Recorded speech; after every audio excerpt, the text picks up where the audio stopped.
In 1992, director Penny Marshall and star Gina Davis gave the world a charmingly nostalgic window into the empowering world of women's baseball in 1942.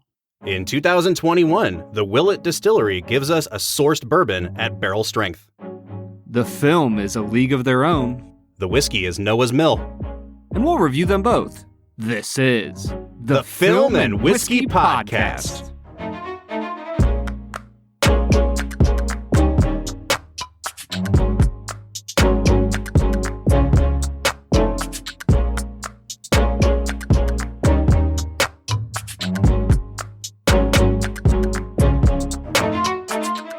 Welcome to the Film and Whiskey Podcast, where each week we review a classic movie and a glass of whiskey.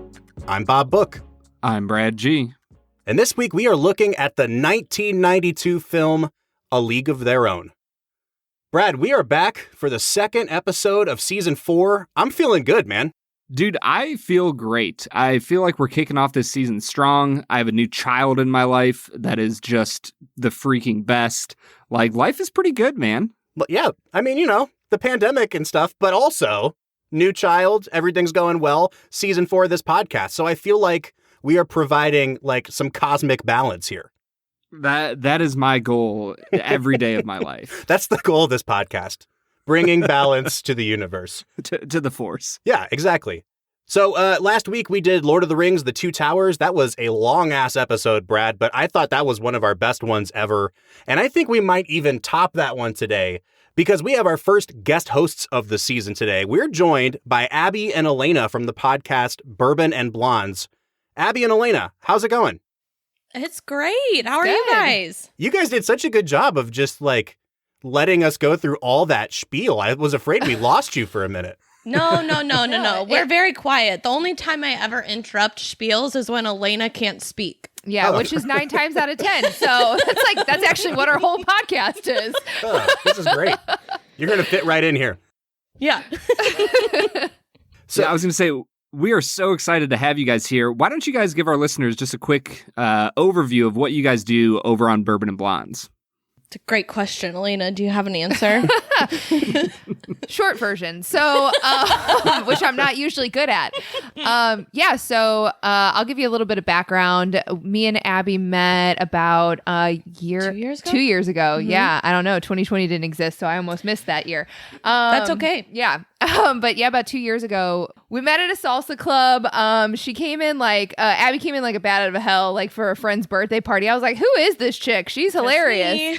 And I ended up splitting my pants that night. That's just a side note. And I had to go. We danced a little too hard to salsa music. And then me and her met at Brennan's, which is a local whiskey cigar bar. Yeah. Mm-hmm. Here in St. Louis. And we chatted and we're like, we're hilarious. We should have a podcast. After having several cocktails. Right. And this was before podcasts were really hot. It was kind of slightly Right. It's hot. sort of trendy, but not quite there. It's definitely not 2020 trendy.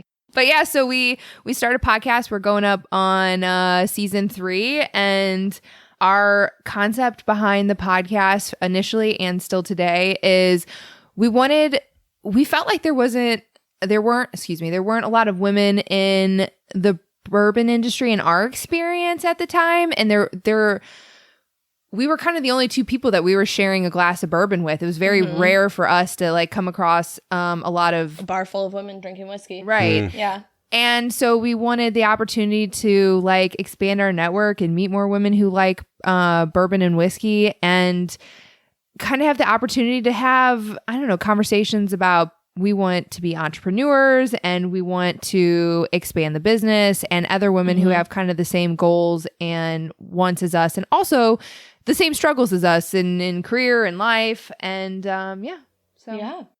I have to say, I am so impressed by the fact that over, multiple whiskeys, one of you turned to the other and said, we're so funny, we should make a podcast. And then you got up and just followed through with it. For anyone who's never done this before, this is an insane amount of work. It is an exorbitant amount of work. And I honestly thought you two knew each other from the way back. I didn't realize you'd only known each other for 2 years. Yeah. Since we started the podcast. 2019, early 2019. Wow. Yeah. And the funny part about this is neither of us are good with technology. Right. The first episode we recorded, we tried to set up a camera and that fell. So there's video evidence of us not being able to set up my a camera. fridge of all places. And then it took us an hour and a half to figure out how to get the microphone to work when we hooked it up to the computer. Yeah. I mean, we've all been there. We were just talking before we hit record. Brad and I have had to re-record entire episodes or our half of an entire episode before because we didn't upload it correctly or the mic came unplugged halfway through. It's crazy. And like, I'm very lucky to be able to do this with Brad, who is one of my longest tenured friends. And I can't imagine doing this with essentially a complete stranger. So I have to say, good on you guys. Anymore. I don't know at which point once you have enough whiskey. Yeah, we crossed the stranger the non-stranger threshold, but it was pretty early. I have a feeling it was when your pants split. Yeah. So it was actually funny. We were at the bar that night at Brennan's and she was like, she's the one who came up with bourbon and blondes. And I was like, that's such a great idea. It's like literally my only good moment in life. Peak moment. It's like high school for most people. Downhill for me. And I was like, oh, there's no way that's an open domain. Instagram, Facebook. And it like was available on every possible platform. We had the same experience with film and whiskey. I was like, surely someone has paired up these two things before. And we picked the most generic name to search and nothing. Well, in the end, anybody amazing loves whiskey. As I listen to you guys talking about like starting this podcast, it kind of clicked with me for a second that I feel like if you guys had been born in like the 1930s, I have a feeling that you guys might have ended up playing in a league of their own. Like you guys have the spirit and attitude and chutzpah that is like shown in this movie. Chutzpah. Abby would have. I'm not much of a team player. I think Elena would have been the younger sister who got just kind of like picked up also. Yep, that sounds about right. Well, we're super excited to have you guys along for the ride. Let's get into talking about this movie, A League of Their Own. Brad, part of the conceit of our podcast is that you have not seen a lot of these movies before. I feel like this is one of those movies that growing up, I don't know if I ever like sat down and watched it front to back in one sitting as much as it was like on TBS every weekend. And I've seen, I've seen the whole movie 55 times out of order. Like, did you have that experience growing up, Brad, or is this actually your first time seeing this movie? Yeah, I had never watched this movie. It came out when I was 2 years old. And so there's a part of me that's like, well, what was I expected to do? But I just never got around to it. It's a movie that I had heard about. I knew it was a Tom Hanks movie and it was about baseball. And that's literally all I knew about it. I'm not like a massive baseball movie person. You know what I mean? Yeah. Like, they're fine, they're good, but they've never like stuck with me. Well, so that was one of my questions for Abby and Elena. Like, you guys selected this movie as the one you wanted to come talk to us about. So, I mean, obviously it has some incredible themes of women empowerment and I wonder, is there an element of like, you guys are St. Louis people? Is it just the baseball of it all that kind of propelled this one to the top as well? I think for me, Abby, yes. But I've been growing up going to baseball games like every possible moment I get. But I think a big part of it is too, like the history and the women's empowerment. Like we try and push that narrative. Like it's okay, men can play baseball, so can women kind of thing. Yeah, I mean, it's funny, I'm not a huge sports person, but I mean, you can't live in St. Louis and not love baseball. Like, it's just, it's weird. You're not a St. Louisan unless you're like a leper. You have to go live in Illinois. Yeah. And so I mean, even as a kid, we weren't huge sports people, but my dad did some contracts with the stadium. So even us, like even as a family, we went to games as a family. I will say, though, like this whole pandemic thing has made me appreciate the in-person experience of a baseball game so much more. It's not a TV sport. 100%. Like, it's definitely not a TV sport. And unless you're watching the playoffs, and even then, it's like you just don't feel there is something about the electricity of a baseball stadium, a night game. Even like in this movie, when they first showed the very first night game that they played, and the music swelled up, and I was just like, yeah, baseball might be my least watched of the three major sports, but nothing tops the magic of a baseball game. Yeah. No. Yeah, no, and I mean, even when not baseball but hockey, when me and Abby went to when we won the Stanley Cup, Any sort of large celebration for sports, it's just my like gosh, it was infectious. so much fun. It was probably the most like vibrant I've ever seen the city in St. Louis in my entire life. 2011 World Cup for the World Series for the Cardinals. Yeah, that was I went to the city lit up Yeah, for what that, was and it? that was awesome. Well, Brad, before we just turn this episode into us reminiscing about sports memories, I think we need to move into Brad Explains, America's favorite segment, where Brad breaks down the plot of the movie that he has just seen, often for the first time. And that is the case today. Brad, as you know, we are implementing a strict 1 minute limit on Brad Explains this season. 1 minute? 1 minute. Because we've had a lot of 5-minute Brad Explains, and, we got to wrap it up at some point. You get a little lost. Okay. All right, Brad, I have put 60 seconds on this timer. Can you explain for our audience the plot of the movie A League of Their Own? I think I might be able to. A League of Their Own is a movie about two sisters, Dottie and Kit, who are recruited to play in the very first female baseball league, started up in 1942 by Wrigley. That's who it was in real life. I don't remember the guy in the movie. But he starts up this baseball league for women, and they quickly realize that Dottie is the all-star of the league. She draws in the fans. In the midst of the league almost getting shut down due to lack of popularity, she really just sells out to keep the stands full. It leads to some tension between the two sisters. Kit feels like she's a younger, cast-aside figure. And in the midst of all of this, you have Jimmy Dugan, played by Tom Hanks, who is a former, all-star of all all-stars type player whose alcoholism has brought him to the point where he has to manage this female team. And time. He comes around on it. Boom. You did pretty good for a minute. That was not bad at all, my friend. Yeah, but that's like half the movie. we're proud of you. We're going to get around to the other half. Don't worry. So, Okay. So let me do this because I want to kind of get a feel for everyone's take on this movie as we get into talking about the performances, the direction, the script. Brad, I really like this movie. This is the kind of movie that they made in 1992. Does that make sense? I just don't see movies like this being made anymore where it's mostly a comedy, unashamedly has some bad, corny jokes in it, unashamedly goes for the heartstrings at the end. And is it flawed? Yes. Is it a great movie? I don't know if I'd call it great, but it's really good, really enjoyable. That's where I'm at with it. What do you guys think about this movie? Just generally speaking. I think for me, the place that I come down on is that the script really suffers at certain points of the movie, especially the opening 30 minutes. But outside of that, there's so many great one-liners in this movie that just had me rolling. But the only other part of the movie that I kind of was about was the very end.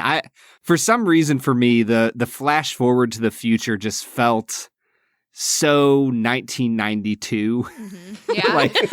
It just doesn't feel like something that directors do anymore. Yeah. And so I don't know if I want to I don't want to dock the movie too many points for that.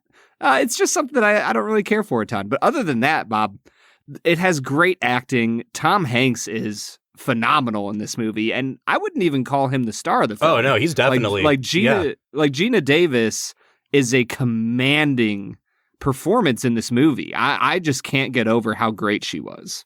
Mm-hmm. Yeah. I didn't it's actually funny when we started watching, and I don't know actors' names or actresses' names at all. But when Gina Davis came on, I was like, Beetlejuice. And then when Lori Petty came on, I was like, that's a chick from the Orange is the New Black. And so every single time. We were literally for the first, maybe the 30 minutes that you said is kind of slow. We were like, oh my God, they were in this and they were in that. And wait, this person's here. Yep. And like, what is his name? John Lovitz or whatever. Oh, yeah. He's terrible. Oh, yeah. He's terrible. Like you were talking about, like kind of a an interesting script. Sections. He was all of them. He always plays such a scumbag. Like his lines are always so sleazy. Everything he's like, "Okay, honey." It's his voice, I think. It's his his voice doesn't help at all either. It just ruins it. I want you. You I saw, you I like. Now, what do you say? There's a train leaving for Chicago tomorrow. Oh, come on. What do you say? Are you in? No thanks. Daddy. No, thanks. Hey, no skin off my Ashtabula. You want to stay here plucking cows, that's your business. You know something? You're not nice. Ooh, that one hurt. So long, milkmaids. So, all right, so we'll get into talking about all this. I kind of wanted to feel out, if this was someone's favorite movie of all time before I started pointing out flaws in it. Are you just gonna rail on this movie? No, it's okay. Go ahead. I will say though, to your point, one of my favorite movies is Stand by Me, and they do that clip to the future. Yeah. And then they do the story, and then they clip to the future at the end. Yep. And that's probably one of my a handful of my favorite times that they've done that. That's well done. This time it wasn't bad. It gave kind of that nostalgia though to it. Yeah. See, I might have something to say about that if I had ever seen Stand By Me. There you go. Fair enough. Yeah, I would agree with that. So let's walk through the main performers in this movie. And I mean, I know that he is in a supporting role, but first build is Tom Hanks. He is at the height of his powers here in the early 90s. Brad, you've already said that he's phenomenal. I agree with you. Are you crying? No. Are you crying? Are you crying? There's no crying. There's no crying in baseball. Why don't you leave her alone, Jimmy? Oh, you zip it, Doris. Rogers Hornsby was my manager, and he called me a talking pile of pig shit. And that was when my parents drove all the way down from Michigan to see me play the game. And did I cry? No. And you know why? No. Because there's no crying in baseball. There's no crying in baseball. No crying. Are there moments where he's hamming it up? Absolutely. He's leaning into SNL Tom Hanks, and it's really funny and it's really good. But what really did it for me, and I guess it's a combination of Tom Hanks and Gina Davis, that scene that the two of them share on the bus at nighttime when they finally start to open up to each other a little bit. And he's not playing big and broad anymore. He's actually acting. A person. Yeah. It was such a great scene. And that's not the kind of scene people remember when they walk out of a movie because it doesn't have any quippy one-liners. But just from a pure acting standpoint, I felt like the whole movie kind of took a turn starting at that scene into being way better. Yeah. Yeah, I'm right there with you, Bob. That scene was amazing on a lot of different levels. One of my favorite parts of it, though, was the fact that the script was willing to delve into this slightly awkward territory of hey, we are connecting as real human beings, but it doesn't necessarily have to be romantic. And that, yes, there is a sense of you can tell that Tom Hanks is attracted to this woman, but he doesn't act on it. He doesn't push his way into anything. He treats her with respect. And I just kind of was amazed with that moment of saying, hey, people can connect with one another and it doesn't have to be sexual or romantic or, other types of nuance on it. It can just be a pure human connection. Yeah. And like you said, Bob, I really think that propelled the movie forward. And I think that was good for 1992 as well. Yeah. I'm going to chalk that up to the female director. Yes. No, there's it's a very innocent but very real and very genuine moment between the two characters. And like you're saying, he clearly is attracted to this woman, but he's not acting on it. He's being respectful, all of that. And, mad props to, who's it? I think her name's Penny is the director. And I think she assisted that scene beautifully and made sure that it was just very wholesome and true and real. Yeah, the director of this movie is Penny Marshall. She was famous as an actress in the 1970s, and then she started directing movies. Brad, this is the second Penny Marshall movie we've done on the show. We did Awakenings last year with Robert De Niro and Robin Williams. And it's really funny to see the kind of parallels between the two because that came out right before this movie. And I think it's kind of the same good and the same bad. She's really good at the tearjerker scenes. I was actually really surprised at how well directed the actual in-game scenes were. The baseball scenes were great in this movie. But then there were also like just a ton of overlong sequences, like the one with Madonna swing dancing for, I don't know, like 11 minutes. Yeah. That I think we fast forward through part of that. Was that the director or was that Madonna? Oh. I see. I have a feeling there probably was something like, I am Madonna. I'm the biggest pop star in the world. I'm doing this. You're going to let me swing dance for 11 minutes. Totally get that. But like, I do think, Brad, coming off of Awakenings and then looking at this movie, there's definitely some of the same pitfalls here. Yeah, Bob, I think that some of the issues with Awakenings was that it felt kind of herky-jerky a little bit sometimes, that it was trying to be serious and then it would throw in some funny parts. For me, I think the big problem with Awakenings was the weight of the movie, how sad it ends up being at the end. Yeah, sure. Whereas this film, it has that nice, light, uplifting background to the entire film that I really think highlights Penny Marshall's ability as a director. That when she has subject matter that is empowering and uplifting and encouraging, I really think she's on top of her game. All right, Brad. So we've talked about Tom Hanks. I want to talk about Geena Davis, but I want to hit pause on that conversation because I have so many positive things to say about her that I feel like we should kind of hold off on all the praise I'm about to give her and talk about some other cast members. What really kind of brought this movie home for me and what made it a well above average movie was that the supporting cast in this movie is so good. And like, in particular for me, it was Madonna and it was Rosie O'Donnell. And I don't think that either one of them gets enough credit for being as good at acting as they both are. Because they are like, they're huge personalities in real life. We all know this. But I think there's a way that both of them could have played those parts where it comes across as like, a student in a high school musical, like just way too showy. And I thought that they both did a really good job, even though they're playing larger than life characters, of bringing a lot of depth and weight to both of them. I was super impressed with them. I'm just going to admit my lack of culturedness. I had no idea that Madonna was in this movie. After I watched the movie. Oh my god! You didn't recognize that was Madonna? You watched it recently and you did No. Yeah, I watched it like 2 nights ago. I literally had no idea. That's so embarrassing. You can't admit that. Well, here we are. I did know who Rosie O'Donnell was. No idea about Madonna, though. All right. Well, now that you know who they were, Brad, like, thoughts on their performances?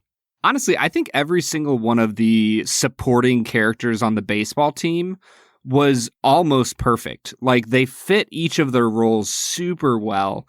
And they added a little bit of nuance to the team. They added a lot of depth to the movie that you actually cared about these characters. And I think that's the most important thing whenever you have a supporting actor or actress, is that the goal should be that they should be endearing enough and reflect enough light back onto the main characters that you're like, oh yeah, I love this character because they help me understand the main character more.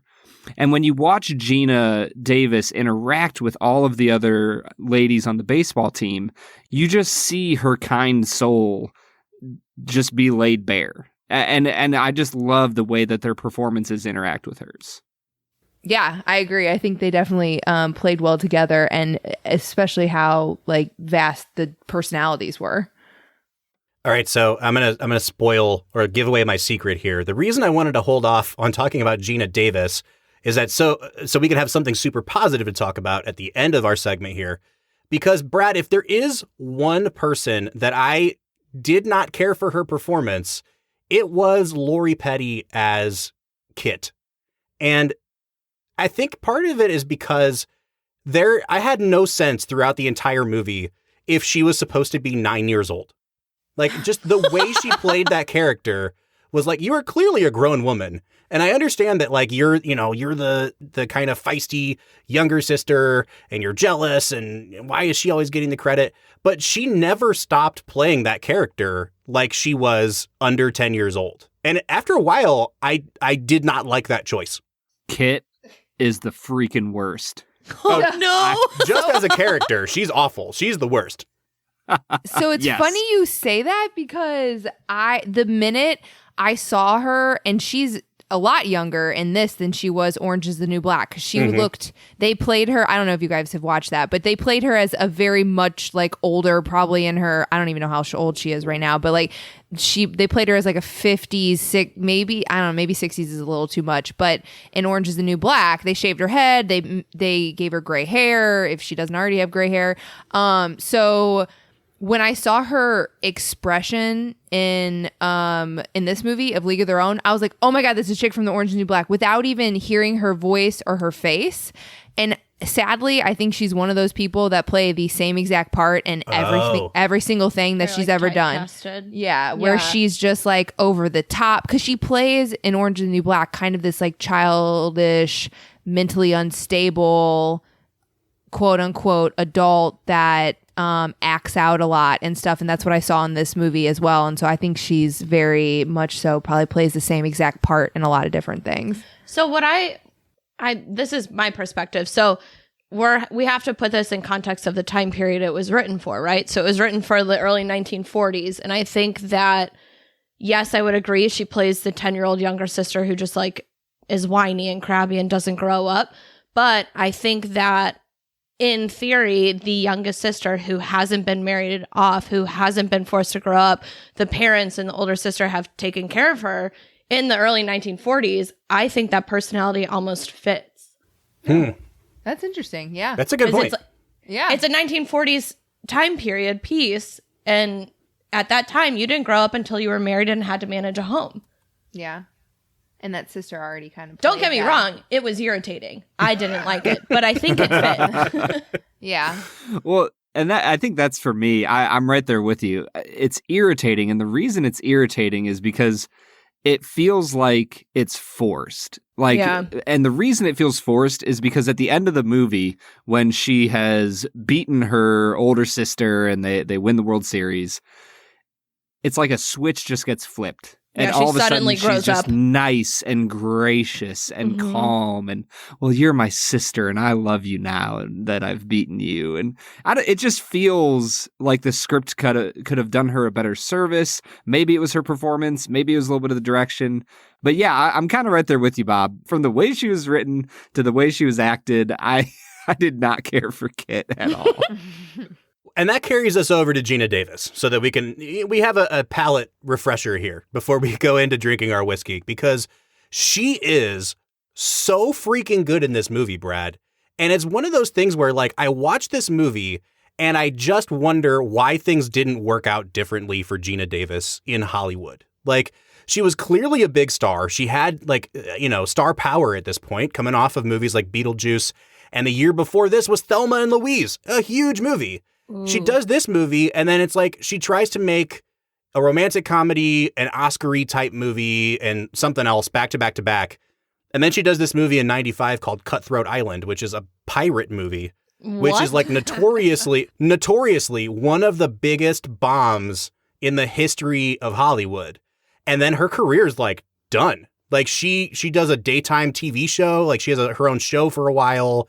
She shows up on a couple network shows, but like, I thought that she would have had more star power to withhold like a couple duds in a row, but it's like A League of Their Own. And then within 3 years, she's basically out of Hollywood. She is phenomenal in this movie. Good. The way that she carries herself has like the dignity and grace of like the Queen of England. Like she like handles all of her responsibilities well.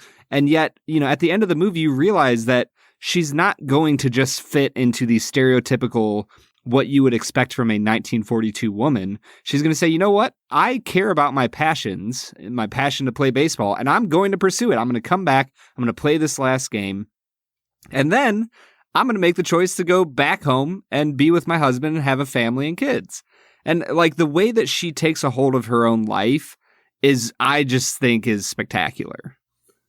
Yeah, and to your point about how she stayed true to her her character of like being married, although I guess at the beginning she was like, I'm just a married woman. I don't know, she used this kind of humor at the beginning when she's like, I just want to be a kept woman. I don't want to, I just want, not a kept woman, but I just want to be a married woman. I just want this, I want this home life. Yeah, I want this home life, as she's like bringing bread out of the oven or something in the beginning with Kit in the kitchen, and then talked into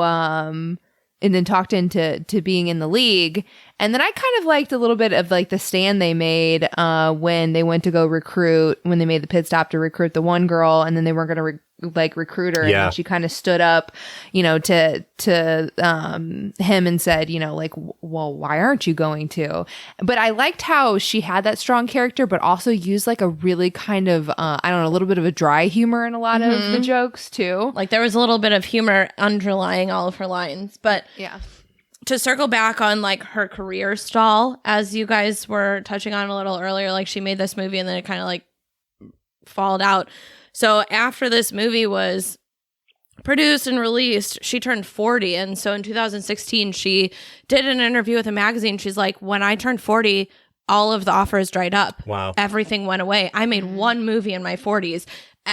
Before that, it was a movie a year. And she's like, I don't know if that has anything to do with it, if that was the culture in Hollywood, all of that. But she turned 40 and then all of a sudden the roles started drying up. She's like, I got to play a pirate captain. How great is that? Yeah. So even in like her personal life, in these interviews about like, oh, your career sucked, it stalled out after these many years, she was still like okay with it. And I think, I don't know, it's kind of like an interesting way to look at like her character in this movie and then also her personal life. She just is so positive and strong and proud of what she's accomplished, whether or not it falls into like what society like dictates it should be. That's a great point. And I mean, like, it does kind of seem like it was just a perfect storm of things that conspired to take her career down. And like, even as you were talking, I was thinking, like, put yourself in the early 90s. Like, Geena Davis, again, like, Hollywood being the place that it is, when a woman turns 40, the offers dry up. She was also, like, she's legitimately, like, 6'2". So, like, they're... Yeah, she's not petite. Yeah. All of the As many actors in women Hollywood, should be. like, Tom Cruise is, like, 5'5". There's no way they're ever going to be in a movie together.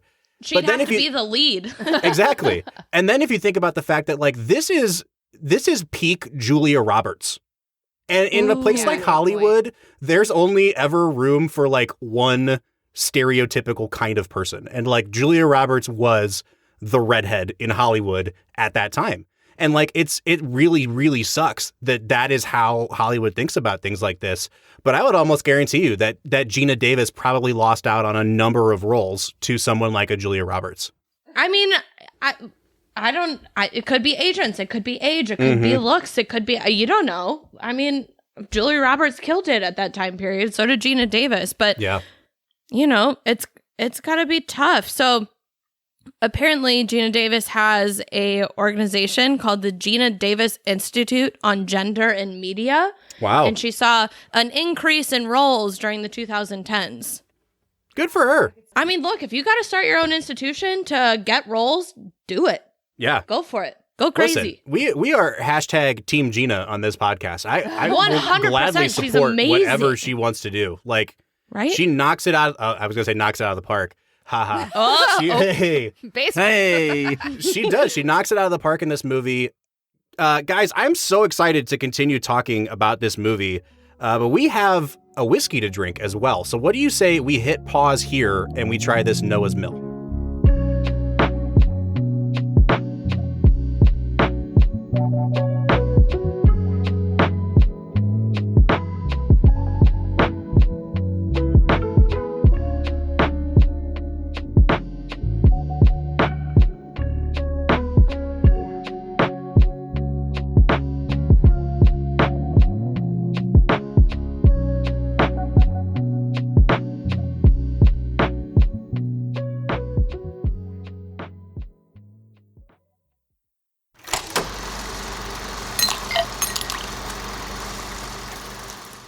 All right, so today we are checking out Noah's Mill, a bourbon that comes from the Willett Distillery.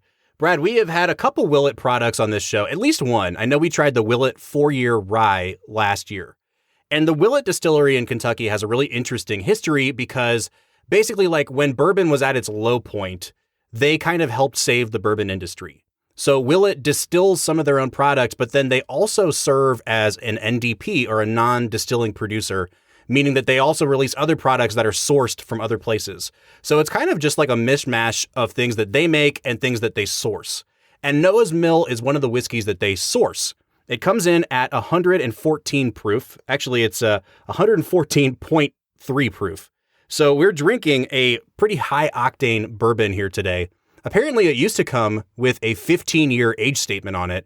It doesn't anymore. It's a blend of stuff now. And what they say is that it's a blend of whiskeys that are that range from 4 years to 20 years in age. So we've got like some pretty young bourbon in here, and we also have really, really old bourbon in here. I'm excited to get into it, Brad. This is actually one of my favorite bottles to pour if I'm just going to have something that's like over 110 proof. I really enjoy it. I'm excited to hear what you guys think. So let's start walking through our categories here. Brad, what are you picking up on the nose of this? Yeah, as I get into the aromas on this whiskey, it has some strong spices up front that kind of remind me of like a slightly younger rye. But then kind of past that, you get a few hints of vanilla, a little bit of caramel.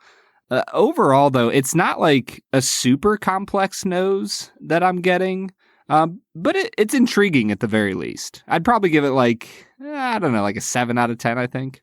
I got like a toasted walnut, like a toasted nut kind of on the nose. For being 114 proof, I feel like it doesn't burn as much as I was expecting it to.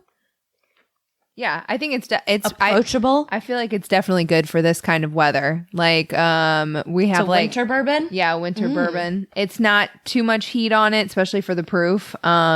Like you said, approachable. And I did get like, I don't know, like orange peel nut, like a hazelnut or toffee or something like that. I don't know if toffee's a nut or what it is, but feeling a little nutty, eh? Yeah. Every day. One of the things I really like about this, and Brad, I talked about this with the Willett rye last year. There's just something about Willett products, and I know this one's sourced, so like my theory falls apart immediately, but everything they release has this really interesting funk to it. Like the word that keeps coming to mind is funk. And with this one, you can definitely tell that there is like some really, really aged whiskey in here, because to me, it smells like opening up an old book. Like it just has this really like dusty warehouse smell to it. And I really, really love that. And I don't know if you guys are picking up on that, but for me, it's like, this is what keeps me coming back to it, is that it has this like dusty, musty smell to it. I love the nose on this. It's like the back shelf in the library type of feel. It's actually so weird that you said that, because now that it's all you can smell. Yeah, it does. It smells like, I mean, my grandparents have a library at their house, but I also am like a huge bookstore fan. So anytime I travel out of the country, like that's one of my favorite things to do. And it smells like, I mean, I've read that people like noted tobacco in this, and I could see kind of like that, like papery, like tobacco kind of like cigar shop, but it has a very like distinct sweetness to it, to the smell. So it's like a combination of like the bookstore plus a little bit of that like sweetness honey smell to it. Definitely. Brad, I think if I was going to like, quantify this, I'd probably give it like an 8.5 on the nose. I really, really like this a lot. Ooh. Yeah. I don't know. Where are you guys landing score wise on the nose here? I would probably say for me personally, it's a 6.5. Now that you described it as a library, I kind of am. I'm on an 8. 10. Yeah, I know. 11 out of 10. Immediately boosted your scores. I don't know, 6.5 seems harsh, but I don't know. Sometimes with the higher proof bourbons and whiskeys, I expect like a little more excitement on the nose. I feel like this one it's mild, but it's I don't know how to explain it. It's like flavorful, but not on the nose. Yeah. No, Abby, I'm right there with you. I think that there's something going on here. I just wish that there was more of it so I could pinpoint it. It's like just a little subtle. All right, Brad. So I know that you've been sipping on this as we've been talking. It seemed like you were underwhelmed by the nose. Where are you falling on the taste here? Well, the spices that I kind of got on the nose are what hit my tongue immediately. And once again, I just feel like I'm getting this young rye that isn't the most pleasant thing I've ever had. It's not a terrible flavor profile. I think it gives way to some really mature oak notes with a little bit of hints of vanilla and caramel. But the spiciness at the front and the oakiness at the back end are what really stand out for me. And I'm not blown away with it. I'm actually going to go down a half a point and give it a 6.5 on the taste. So, Brad, I agree with you that this is not a very complex whiskey. I think on the tip of my tongue, it's really sweet. I think it was Elena that said honey on this. I got a little bit of honey. On the back, you're right. That rye spice really comes out. But like, again, there's something dusty about this. And it reminds me. If you say the word funk one more time. I'm not going to say funk. Funk and dusty. It's like you lick the top of the fan blades in the living room. I was going somewhere totally different than fan blades, but okay. Okay. Elena, I am so thankful for you because sometimes Bob says stuff on this podcast and I'm like, what are you even thinking? Yes, fan blades. Anytime you say Dusty Bob, that is what I'm going. Listen, man, go-to. it's there. I love it. I am enjoying this. It reminds me of when we drank that really old whiskey last season. And I can't get over that. I like it a lot. It's not complex, but I don't need it to be. I'm going to give it a 7.5 on the taste. Okay. Yeah, I'm thinking about it. I'm like vacillating between a 6.5 and a 7 between the taste because I think it's good, it's approachable, it's definitely not my favorite by any means, but it's like one of those where you're like, you know, you've got a friend over that you kind of like, and they're and you're like, if you ever pull this out for me to drink, I'm telling Abby it's later, over. be like, before we even started this, I pulled out one that I just tried last week. And I was like, you've got to try this. This is so good. And I've only got a bottle of it. So that's the kind that Abby gets.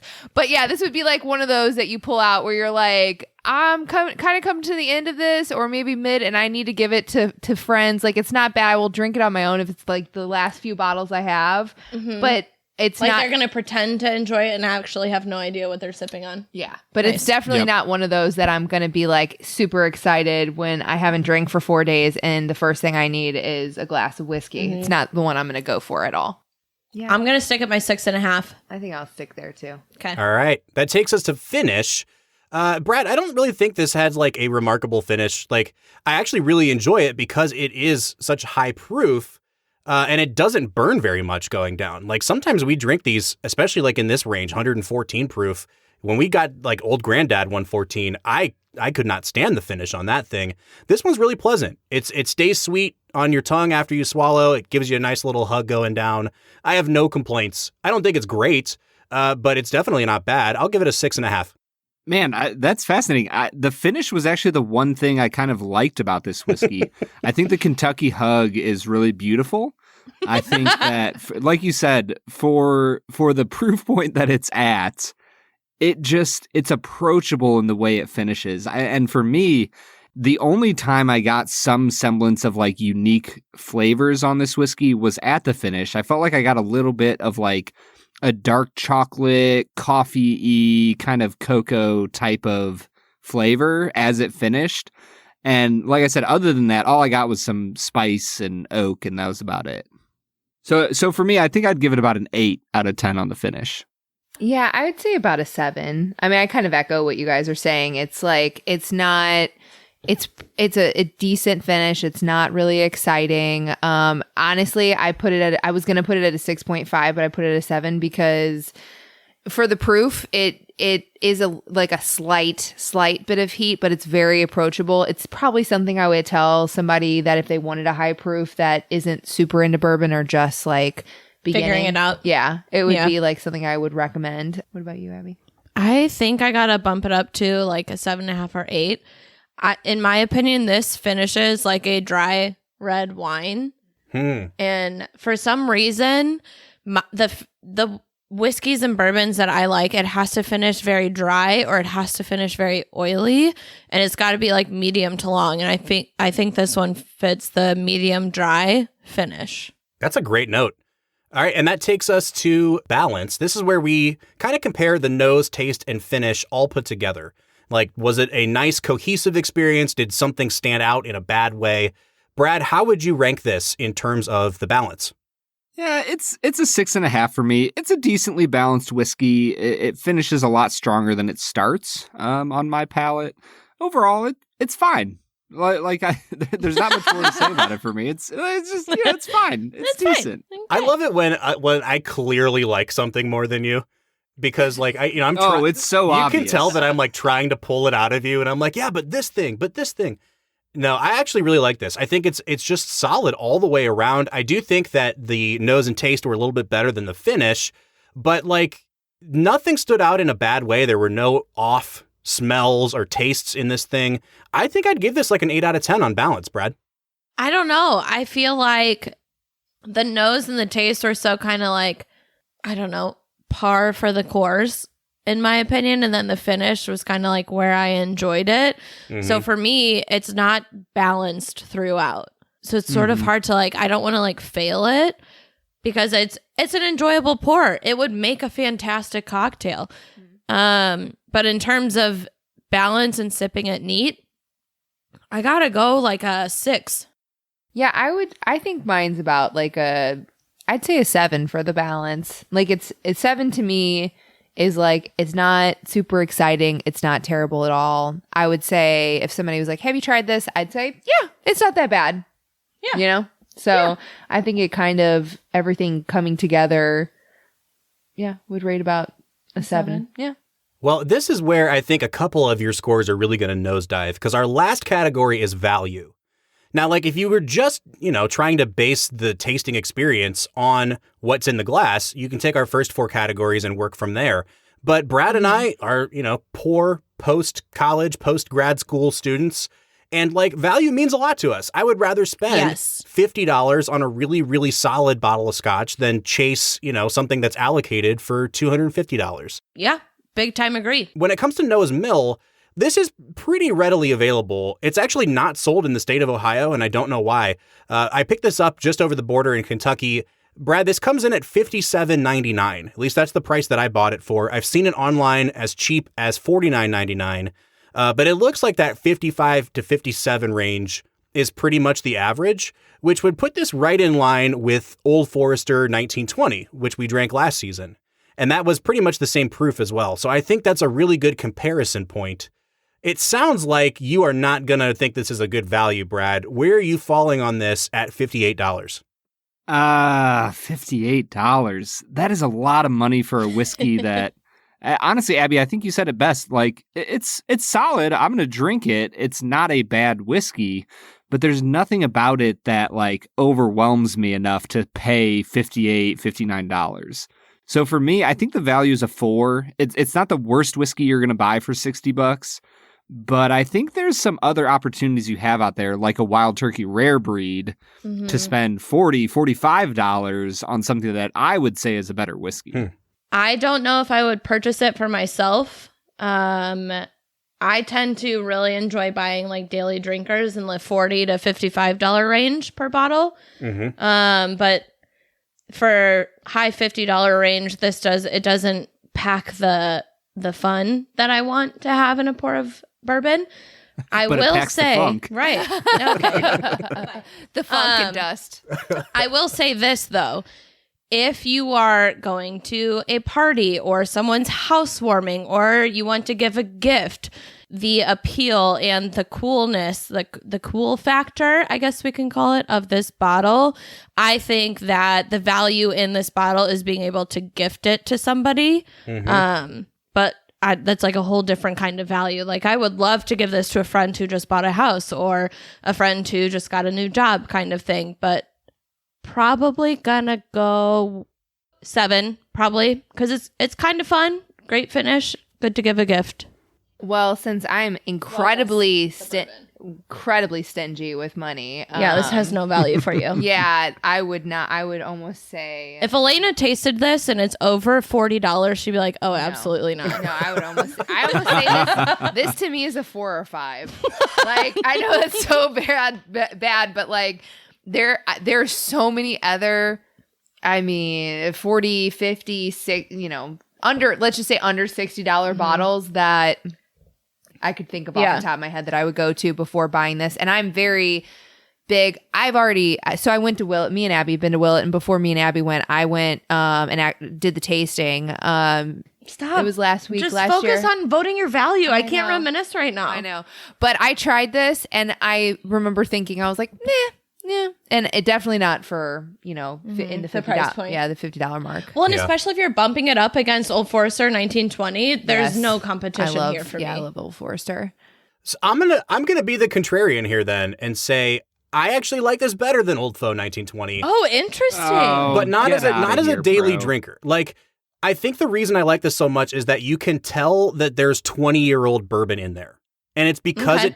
it tastes like old bourbon. And so, like, when I want something that is just a completely different flavor profile from the rest of my bourbons, I reach for this, and I really enjoy that. So, like, for having 20-year-old bourbon in it, I don't think that $57 is, or whatever you guys paid, $59, is a terrible value. And I actually like what's inside of it. So I'm going to give it a 7 out of 10 on value. Ooh. And that's putting me out to a 37.5 out of 50. Where's everybody else falling on this one? Dude, normally I play it pretty chill with our whiskey scores because I know that we're both, a little bit newer with still trying to figure out whiskey and our palates and all that. But I got backup this time. Abby and Elena are on my side. Sorry, we weren't the hype men. This whiskey is just fine. Like I'm not going to badmouth it. It's a good whiskey. It's a solid whiskey, and I would agree with you, Abby.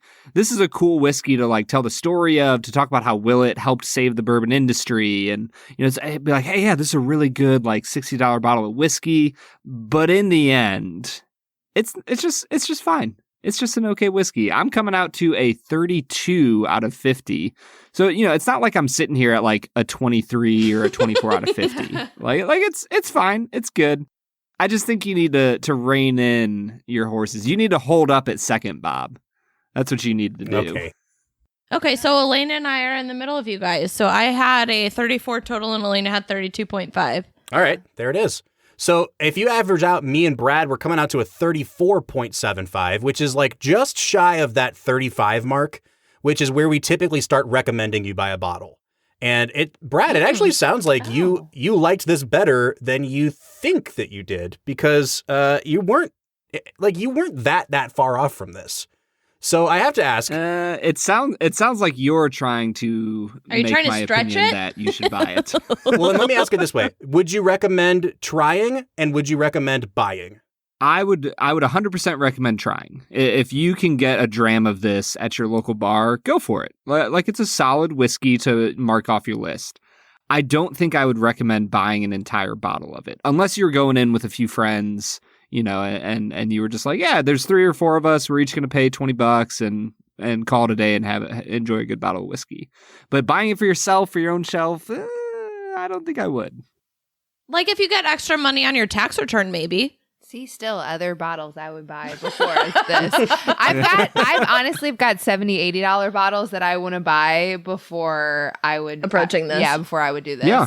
Honestly. Yeah, no, I honestly, I think that for me is one of the biggest indicators of value. When I start to think to myself, yeah, but I'd probably buy, X, Y, and Z that costs $30 to $40 over this. That's when the value score takes a nosedive for me, like it did for this.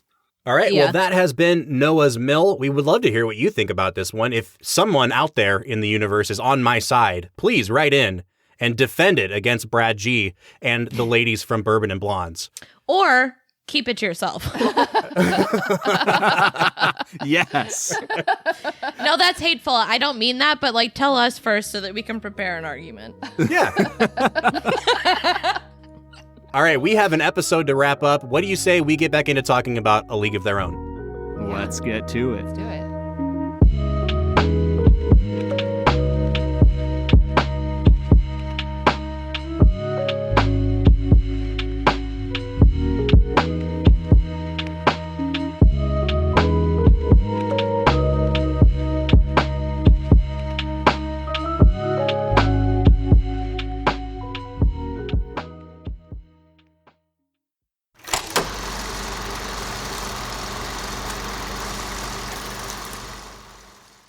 All right. So that was Noah's Mill, a whiskey that we are kind of divided on. but coming out, in an okay place when you take our average into consideration. We're getting back into talking about A League of Their Own, and it's time for our listener question of the week. Brad, we said we were going to start doing this for season 4, one of our big new improvements. This is what I want to hear from our listeners. Yes or no? Is this the best run in acting history? So we talked about Tom Hanks being in this movie in the supporting role as Jimmy Dugan. Tom Hanks was kind of experiencing a career rebound here. In the late 80s, he had a couple misfires. His movies weren't doing quite as well after Big. And he had a really huge bomb right before this movie with Bonfire of the Vanities. And so he shows up in A League of Their Own, and his career just shoots off from there. So here's the run of movies Tom Hanks went on after A League of Their Own. It was this movie, Sleepless in Seattle, Philadelphia, Forrest Gump, Apollo 13, Toy Story, That Thing You Do, Saving Private Ryan, You've Got Mail, Toy Story 2, The Green Mile, and Castaway to end the 1990s. What? Is there a better consecutive run of movies in history Literally than what Tom Hanks did? No. Yeah, just Philadelphia and Forrest Gump alone. Saving Private Ryan? Yeah, we can't forget You Got Mail. That was a classic. That was a classic. I still hear those AOL sound in my head to this day. Yep. Oh, man. But see, that's the thing, too, is even when he took a break from the serious stuff and did a romantic comedy, You've Got Mail is a great movie. Yeah, it is. So that's our question. Yeah. I mean, if someone out there can think of a better consecutive run of movies across a decade, then write in and tell us, because I don't know if it can be topped what Tom Hanks did. I was going to say, I think that the thing that makes that run so amazing is the amount, just the sheer amount of movies. I'm trying to think of what Leo has done in a row to think about because he's a little more picky, I feel like. I don't feel like he's in quite as many movies. But he hasn't won awards. We can talk about that. We could have a whole nother episode about that. I'm kidding. Put that back in your pocket.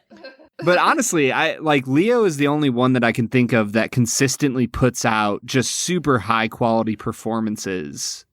And I really can't think of anybody else that has a run quite like that. All right. Well, I think we may have answered our own question there, but we'd love to hear some feedback if someone else has someone that they want to offer up as a potential contender to Tom Hanks. And that means that it's time for Brad to give out his award for the week. What are we calling these, Brad? The Filmies? I don't know if we've settled on an award title. Brad, when you look at A League of Their Own, what would you say this movie wins the award for? I honestly comedy. Brad forgot to prepare for this week. I did forget to prepare for this segment. Oh, man. I have an idea. Okay, go ahead. Are we giving ideas, or are we not allowed to rate? Oh, no, please jump in. I don't know if there's a single word for it, but I think the way that the director portrays the tug of war between the woman at home and the woman with a career in this film is, I don't know what other movie portrayed it so good. Okay. Yeah, I think I can. What would you call that? I don't know. I think I can do it. Bob, I've spent a ton of time thinking about this award for this movie, and interesting. I think that I am going to give this movie the I Want to Have It All award. And the reason I say that is because I think that this movie perfectly illustrates what seems to be a uniquely American struggle of wanting to have it all. Between, for women in the 1940s, there's this cultural expectation of living in the home. And yet at the same time, they've been presented this awesome opportunity to play baseball in a very unique and crazy time that was World War II. And in the middle of all of that just maelstrom of strange stuff going on in the world, in a world at war, you have Geena Davis, who, in my mind, epitomizes the middle of the pendulum, right? If the one side of the pendulum is the woman at the start of the movie who's on the radio saying, this is just absolute madness, the masculinization of women, it's unacceptable. If that's one side of the pendulum, and then the other side is Madonna and Rosie O'Donnell, and they're just gung-ho and 100% this is what we were meant to do. I feel like Gina Davis just strikes a perfect middle ground there. I don't know. Does that strike a chord with you guys? Does it make sense? I mean, I think I understand what you're saying, and I think it's important too to say that it's not an unfair thing for her to want it all. Like, she is fighting against, a system that is obviously kind of still in place in America now, which is like the expectations of a woman to be like domestic and not have career pursuits. Yeah, to uphold the family unit. But I also, like Brad said, I also love that they made her a woman with agency who is able to say, like, I'm not trying to reject my marriage. I'm not trying to reject raising a family. I want that too. And it shouldn't be unreasonable for me to expect that I can have both of those things. Yeah, and I think that one of the best things about it was the way that her husband was written, and he obviously has like 1.5 scenes. He's barely in the film. But like, you can tell that there is a support and a love from him to Gina Davis that is going to care for her regardless of her decision. Now, is that realistic regarding men in 1942? Maybe not. Is that The realistic? norm. Is that realistic in some men in 2021? Exactly. Exactly. And so for me, I think that this is an area where it's okay to say, you know what? We're going to write a character that represents what we want the world to be like. Yeah. And so I really appreciated that small part that the husband played, in the fact that it was a small part, that he came back from the war, and it feels like it could be easy to focus on this war hero who got shot and all this, but they didn't. They kept the attention on Gina Davis and his support of her, and his support of her saying, you know what, I want to have a family, but I also want to see my baseball career through. And I think that was really cool. And Bob, I think you're right. She has agency here, and that is the really beautiful thing about it. I like that. I have to tell you guys, I don't usually look at movies this way, so this is opening my eyes up. Yeah, we're to- going to have to go down thanks. like a whole rabbit hole of reviewing movies like this. It's really gonna like take up all our time. It's taught me a lot about, I mean, I pick up some things from movies, but I never really think like this in depth about like how It's fun to see it in different perspectives because I usually just watch a movie and walk away. Yeah. I do. Actually, this I like this. Yeah, this is a lot of fun. Well, thank you. I appreciate that. And let's keep the fun rolling here, because our last segment of the day is a segment that Brad has aptly titled "Bob Ruins It," and Is that a T-shirt too? it should be. Oh, it absolutely it should will be. Yes. And this is where we just kind of air our grievances with the movie. Any nitpicks that we might have. Obviously, I'm the one that usually has the more nitpicks, and that's why I ruin things. I do think there are some things to kind of nitpick here, but I want to hear from you guys first. What about this movie, like, just didn't sit well with you, or like, what is a major nitpick you might have with it? Oh, I have one. I'll go first. Yeah, go ahead. The catch a foul ball and get a kiss banner. Oh, I literally almost threw the remote at the TV. I'm like, what kind of horse shit is this? yeah. It got me fired up. I Yeah. was like, this is BS. Yeah. I cannot believe this happened. This is so stupid. If you go to a men's baseball game, they don't hold banners like this and promote it. I was just like fuming. The two parts for me. 25 minutes in, they said You counted the minutes? I did. I was like 25 minutes in. They said.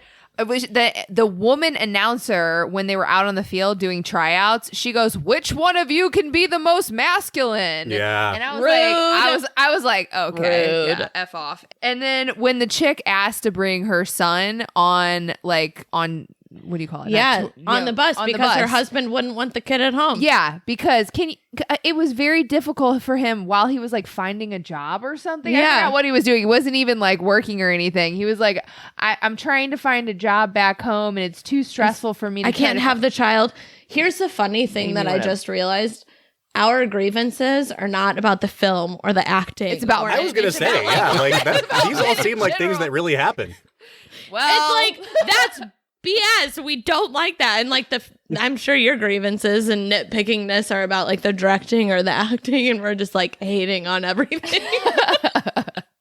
Well, I think the beautiful thing about your guys' nitpicks is that I would imagine that Penny Marshall put those things in the movie to Intentionally. evoke Exactly. that feeling, Yeah. to Yeah. point out the fact that this isn't okay. Because I'm right there with you guys. The stuff that goes on, you're just kind of like, man, did this really happen back in the day? And you're like, yeah, it did Absolutely. happen, and it's unacceptable. Mhm. Yeah. For sure. Yeah. For that sure. was So my- I guess it's maybe less nitpicky, like, how dare she do this in a movie because I don't want to experience it.